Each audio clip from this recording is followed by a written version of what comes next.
नमस्कार दोस्तों, स्वागत है आपका हमारे YouTube चैनल एग्जाम गुरु में। दोस्तों, हमारी जो बहुत ही इंपॉर्टेंट क्लास चल रही है रेलवे एनसीईआरटी सीरीज, बहुत ही महत्वपूर्ण क्लास है। उसके अंतर्गत आज मैं आपके लिए 5वें नंबर का वीडियो लेकर आया हूं। उसके पहले मैं इस सीरीज के 4 वीडियो कंप्लीट करा चुका हूं। जिन भी बच्चों ने नहीं देखे हैं वो देख लीजिएगा, बहुत ही इंपॉर्टेंट सीरीज है। जो नए बच्चे जुड़े हुए उनको आज थोड़ा सा बता देता हूं कि ये किस प्रकार की सीरीज होने वाली है, कितने क्वेश्चन करेंगे, कितने वीडियो आएंगे और आपको ये सीरीज कितनी इंपॉर्टेंट है। तो देखिए, हम इसके अंतर्गत 3000 क्वेश्चन कंप्लीट करने वाले हैं और हम इस प्रकार टोटल आपके लिए 100 वीडियो आएंगे और हर वीडियो में 30 क्वेश्चन होंगे। और ये सभी एनसीईआरटी की बुक्स से लिए गए हैं, जिसमें सभी सब्जेक्ट्स कवर किए गए हैं, जैसे कि आपका हिस्ट्री हो गया, पॉलिटी हो गया, ज्योग्राफी हो गया, स्पोर्ट्स हो गया, इकोनॉमी हो गया और फिजिक्स, केमिस्ट्री, बायोलॉजी सबसे क्वेश्चन लिए। बहुत ही इंपॉर्टेंट सीरीज रहने वाली है। रेलवे एनटीपीसी ग्रुप डी की एग्जाम्स डेट भी आ गई है आपकी। 28 दिसंबर से आपके एग्जाम्स स्टार्ट होने वाले हैं एनटीपीसी के, इसलिए आपके लिए सीरीज बहुत ही इंपॉर्टेंट है। आप इस सीरीज का एक भी वीडियो मत मिस कीजिए और हर क्वेश्चन को देखना। जिस भी बच्चे ने पूरे 3000 क्वेश्चन देख लिए, आप ये मान लीजिए कि एनटीपीसी ग्रुप डी के एग्जाम में आपको जीके जीएस करंट अफेयर्स में पूरे मार्क्स आने की संभावना है। तो चलिए, आज का हमारा जो 5वें नंबर का वीडियो है शुरू करते हैं। वीडियो शुरू करने से पहले आपसे डेली की तरफ बस एक ही बात कहना चाहते हैं कि प्लीज वीडियो को ज्यादा से ज्यादा लाइक कीजिए। देखिए, आपको फायदा, जितने ज्यादा आप लाइक करेंगे उतनी ही जल्दी इस सीरीज के नेक्स्ट वीडियो आते जाएंगे। लाइक और शेयर बहुत ज्यादा कीजिए, ठीक है ना? तो आपके लिए फटाफट वीडियो आते जाएंगे। और साथ साथ हर क्वेश्चन का आंसर कमेंट बॉक्स में आपको देना है, चाहे आपका आंसर पता हो या ना पता हो, जिससे कि आप सीखेंगे, ठीक है ना? और चलिए, आज का हमारा 5वें नंबर का वीडियो है रेलवे एनटीपीसी और ग्रुप डी के लिए रेलवे एनसीईआरटी स्पेशल सीरीज। सबसे पहला क्वेश्चन स्क्रीन पर देखना, बहुत ही महत्वपूर्ण है।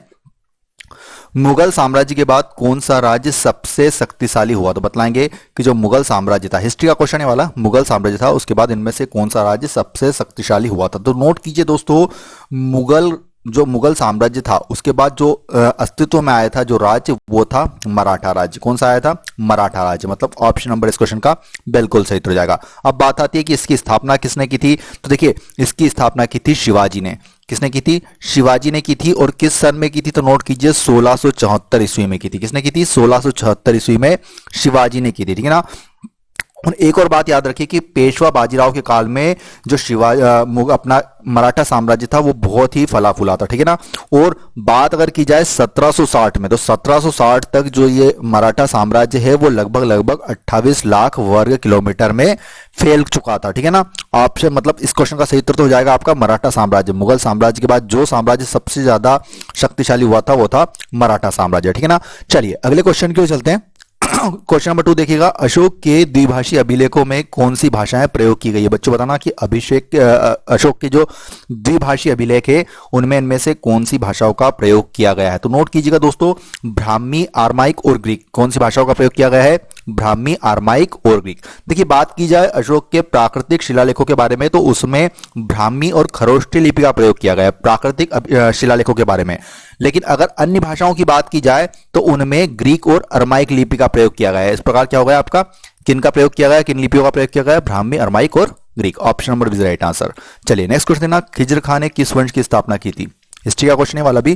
खिज्र खान ने इनमें से किस वंश की स्थापना की थी? तो देखिए, सैयद वंश की स्थापना की थी। किस वंश की स्थापना की थी? सैयद वंश की। एक और चीज याद रखिएगा कि सैयद वंश की स्थापना किस सन में की गई थी? तो ये की गई थी दोस्तों 1414 ईस्वी में। कब की गई थी? 1414 ईस्वी में की थी खिज्र खान ने सैयद वंश की स्थापना। अगला क्वेश्चन देखिए, क्वेश्चन नंबर 4 है, किस काल में शून्य और दशमलव प्रणाली की खोज की गई? देखिए, आपको ये तो पता है ना कि शून्य और दशमलव प्रणाली अपने भारत में ही खोज की गई। तो नोट कीजिएगा, जो शून्य और दशमलव प्रणाली हुई थी वो खोज की गई थी दोस्तों गुप्त काल में। अब किसने की थी? देखिए, तो गुप्त काल के दौरान आर्यभट्ट थे, उन्होंने शून्य का आविष्कार किया था। और वारामिहिर ने दशमलव प्रणाली का खोज की थी। वारामिहिर ने किसकी की थी? दशमलव प्रणाली की। और आर्यभट्ट ने की थी शून्य का आविष्कार, ठीक है ना? अब गुप्त काल को स्वर्ण युग भी कहा जाता है। इसको आप एक और चीज पूछा जा सकता है एग्जाम में क्वेश्चन कि किस युग को स्वर्ण युग कहा जाता है? तो गुप्त काल को कहा जाता है स्वर्ण युग भी कहा जाता है। और आपको एक और चीज याद रखनी है कि इस काल में अनेक वैज्ञानिक और चिकित्सीय खोज भी हुए, ठीक है ना? बहुत ही इंपॉर्टेंट क्वेश्चन है वाला। नेक्स्ट क्वेश्चन है ना, 80% से अधिक वेल्डिंग क्षमता इनमें से किसकी होती है? बताएंगे। 80% से अधिक वेल्डिंग क्षमता होती है, तो नोट करना, ये होती है दोस्तों आर्क वेल्डिंग की। किसकी होती है? Arc welding. Option number B right answer. Next question देखिएगा, भारत बांग्लादेश मैत्री उद्यान किस राज्य में बनाया जा रहा है? भारत बांग्लादेश मैत्री उद्यान इनमें से किस राज्य में बनाया जा रहा है? तो नोट करना, इंपॉर्टेंट क्वेश्चन रहेगा। ये त्रिपुरा में बनाया जा रहा है। कहां पर बनाया जा रहा है? त्रिपुरा में बनाया जा रहा है भारत बांग्लादेश मैत्री उद्यान। देखिए, एक और चीज याद रखिएगा कि यह उद्यान है जो कि 20 हेक्टेयर क्षेत्र में फैला हुआ है। कितने हेक्टेयर क्षेत्र में फैला है? 20 हेक्टेयर क्षेत्र में यह उद्यान फैला हुआ है। और इस उद्यान में इंदिरा गांधी और शेख मुजीबुर रहमान की मूर्तियां भी बनाई जा रही है। किसकी? इंदिरा गांधी और शेख मुजीबुर रहमान की मूर्तियां भी बनाई गई है। ठीक है ना? तो option number B right answer, Tripura, Bharat Bangladesh Maitri Udyan. Next question है स्क्रीन पर, गोपद ब्राह्मण किस वेद से संबंधित है? नोट कीजिएगा, ये अथर्ववेद से संबंधित है। जो गोपद ब्राह्मण है उनका संबंध किससे है? अथर्ववेद से। ठीक है ना? Option number D right answer.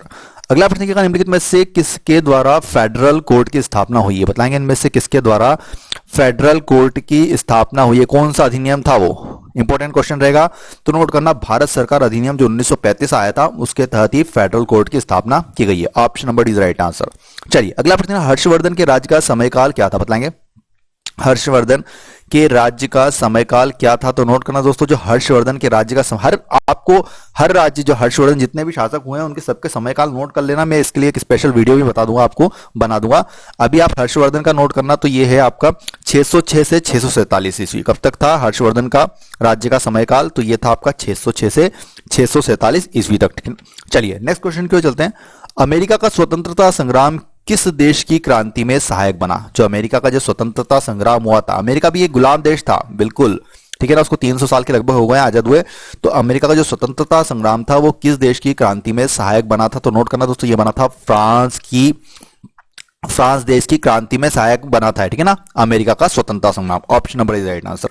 Next question क्या, ऊष्मा प्रवाह निम्नलिखित में से किसके अंतर का परिणाम है? बताएंगे ऊष्मा प्रवाह निम्नलिखित में से किसके अंतर का परिणाम है? तो नोट कीजिएगा दोस्तों, ये होता है तापमान के अंतर का परिणाम होता है। किसका अंतर का परिणाम होता है? ऊष्मा प्रवाह तापमान के अंतर का परिणाम होता है।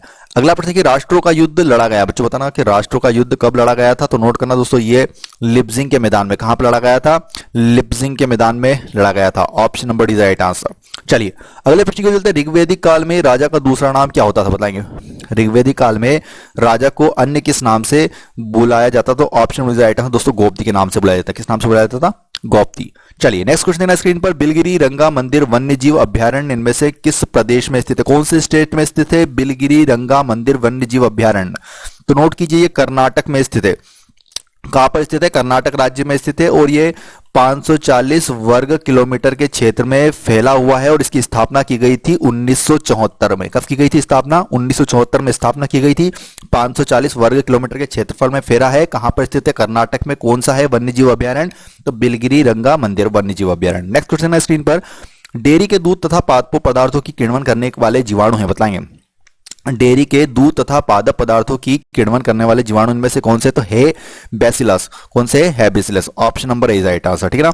चलिए नेक्स्ट क्वेश्चन है स्क्रीन पर, निम्नलिखित में से तत्वबोधिनी सभा की स्थापना किसने की थी? तत्वबोधिनी सभा की स्थापना इनमें से किसने की थी? तो नोट कीजिए दोस्तों, ये की गई थी देवेंद्र नाथ टैगोर के द्वारा। ठीक है ना, देवेंद्र नाथ टैगोर के द्वारा की गई थी। कब की गई थी? 6 अक्टूबर, नोट कीजिएगा 6 अक्टूबर 1839 में की गई थी देवेंद्र नाथ टैगोर के द्वारा। ठीक है ना, तत्वबोधिनी सभा की स्थापना और कलकत्ता में की गई थी। ठीक है ना, इंपॉर्टेंट क्वेश्चन रहेगा, नोट करना। अगला प्रश्न देखिएगा, साइबेरिया के सारस और डोडो की चित्र किस मुगल चित्रकार ने बनाए थे? साइबेरिया के सारस और डोडो की चित्र इनमें से किस मुगल चित्रकार ने बनवाए थे? तो ये बनाए थे दोस्तों उस्ताद मंसूर ने। किसके द्वारा बनाए गए थे? उस्ताद मंसूर के द्वारा बनाए गए थे। ये एक मुगल कालीन बहुत ही पॉपुलर चित्रकार था, जिसने अपनी चित्रकारी अकबर के राज्यकाल के आखिरी वर्षों में शुरू की और बाद में जहांगीर के समय कार्य किया था। ठीक है ना, बहुत ही महत्वपूर्ण है। चलिए नेक्स्ट क्वेश्चन है स्क्रीन पर, शक्ति पृथक्करण का सिद्धांत किस फ्रांसीसी विचारक ने दिया था? नोट कीजिएगा, शक्ति पृथक्करण का सिद्धांत दिया था, option number is right answer दोस्तों, मोंटेस्क्यू ने दिया था, जो कि एक फ्रांसीसी विचारक था। ठीक है ना, option number is right answer, Montesquieu. Next question है, हर्षवर्धन के समय कौन सा चीनी यात्री भारत आया था?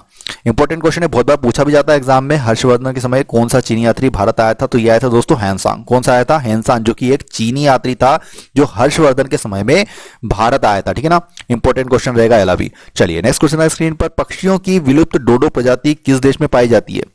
पक्षियों की विलुप्त हो रही डोडो प्रजाति इनमें से किस देश में पाई जाती है? तो नोट करना दोस्तों, ये मॉरिशस में पाई जाती है। कहां पर पाई जाती है?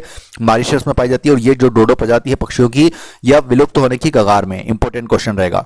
नेक्स्ट क्वेश्चन है स्क्रीन पर, समान अवसर आयोग बनाने की सिफारिश किस समिति ने की? बताएंगे दोस्तों, समान अवसर आयोग बनाने की सिफारिश इनमें से किस समिति ने की थी? तो नोट कीजिएगा दोस्तों, ये सच्चर समिति के द्वारा की गई थी सिफारिश। किसके द्वारा की गई थी? सच्चर समिति के द्वारा। Option number is right answer. अगला प्रश्न देखिएगा, आधुनिक यूरोप का निर्माता किसे कहा जाता है? तो नोट कीजिए, आधुनिक यूरोप का निर्माता कहा जाता है नेपोलियन को। किसको कहा जाता है? Napoleon. Option number D is right answer. Next question का, निम्नलिखित में से कौन सा राष्ट्रीय राजमार्ग सिक्किम को शेष भारत से जोड़ता है? आपको बताना कि जो कौन सा नेशनल हाईवे है जो कि सिक्किम को शेष भारत से जोड़ता है। तो नोट कीजिएगा, राष्ट्रीय राजमार्ग 31A। कौन सा है वो? राष्ट्रीय राजमार्ग, नेशनल हाईवे 31A। अगला प्रश्न देखिएगा, राष्ट्रीय बायोगैस और खाद्य प्रबंधन कार्यक्रम NBMMP कब लॉन्च हुआ? किस सन में लॉन्च हुआ था राष्ट्रीय बायोगैस और खाद्य प्रबंधन कार्यक्रम? तो ये लॉन्च किया गया था 1981-82। Option number is right answer. Note कीजिए, 1981-82 में लॉन्च किया गया था। नेक्स्ट क्वेश्चन देखना स्क्रीन पर, एशिया की सबसे बड़ी खारे पानी की झील इनमें से कौन सी है? सबसे बड़ी खारे पानी की झील पूछ रहा हूं, वो भी एशिया की। तो नोट करना दोस्तों, ये है आपकी चिल्का झील, जो कि एशिया की सबसे बड़ी खारे पानी की झील है और यह उड़ीसा राज्य में स्थित है। ठीक है ना, कहां पर स्थित है? भारत में ही उड़ीसा राज्य में स्थित है। Option number is right answer, Chilka झील। नेक्स्ट क्वेश्चन स्क्रीन पर, लोकसभा में सदस्यों की संख्या अधिकतम कितनी हो सकती है? लोकसभा में सदस्यों की संख्या अधिकतम कितनी हो सकती है? वेरी सिंपल क्वेश्चन, नोट कीजिए, 552। कितनी हो सकती है? 552 हो सकती है। ऑप्शन नंबर 20 क्वेश्चन का बिल्कुल सही उत्तर जाएगा। नेक्स्ट क्वेश्चन है स्क्रीन पर, एजुतचान पुरस्कारम किस प्रदेश का सर्वोच्च साहित्यिक पुरस्कार? बताएंगे, एजुतचान पुरस्कारम किस प्रदेश का सर्वोच्च साहित्यिक पुरस्कार है? तो दोस्तों ये आपका केरल राज्य का। किस राज्य का है? केरल राज्य। ऑप्शन नंबर इस क्वेश्चन का बिल्कुल सही उत्तर जाएगा। अगले प्रश्न की ओर चलते हैं। नेक्स्ट क्वेश्चन है स्क्रीन पर, नेपोलियन के पश्चात फ्रांस की अस्थायी सरकार किसके नेतृत्व में गठित की गई थी? नेपोलियन के बाद में फ्रांस की जो अस्थायी सरकार थी वो किसके नेतृत्व में गठन की गई थी? तो ये की गई थी दोस्तों तेलरा के नेतृत्व में। ऑप्शन नंबर इस क्वेश्चन का बिल्कुल सही उत्तर जाएगा, तेलरा के नेतृत्व में गठित की गई थी। अगला प्रश्न देखिएगा, इन बदनाम चीजों को नष्ट कर दो, यह मशहूर पुकार किसकी थी? बताएंगे, इन बदनाम चीजों को नष्ट कर दो, यह मशहूर पुकार किसकी थी? तो दोस्तों ये थी आपकी option number right answer, Voltaire की थी। किसकी थी? वॉल्टेयर। नोट करना, ऑप्शन नंबर इस क्वेश्चन का बिल्कुल सही होगा। नेक्स्ट क्वेश्चन है स्क्रीन पर, पौधों में गैसों का विनियमन किसके द्वारा होता है? बताएंगे, पौधों में गैसों का विनियमन किसके द्वारा होता है? नोट करना दोस्तों, ऑप्शन नंबर इस क्वेश्चन का बिल्कुल सही हो जाएगा, स्टोमेटा के द्वारा होता है। किसके द्वारा होता है? स्टोमेटा। इस क्वेश्चन का बिल्कुल सही होगा। दोस्तों आज मैंने आपको 5वें नंबर का वीडियो कंप्लीट करवा दिया है। जो हमारी रेलवे एनसीईआरटी सीरीज चल रही थी उसके अंतर्गत 5वें नंबर का वीडियो कंप्लीट हो गया है। इस सीरीज के बहुत ही महत्वपूर्ण वीडियो आएंगे, 100 वीडियो आएंगे, हर वीडियो में 30 क्वेश्चन कंप्लीट कराना होगा। अगर आपको ये सीरीज पसंद आ रही है तो ज्यादा से ज्यादा लाइक कीजिए, शेयर कीजिए और कमेंट बॉक्स में मुझे बताइए कि आपको ये वीडियो कैसा लगा। वीडियो देखने के बहुत बहुत धन्यवाद। जय हिंद, जय भारत।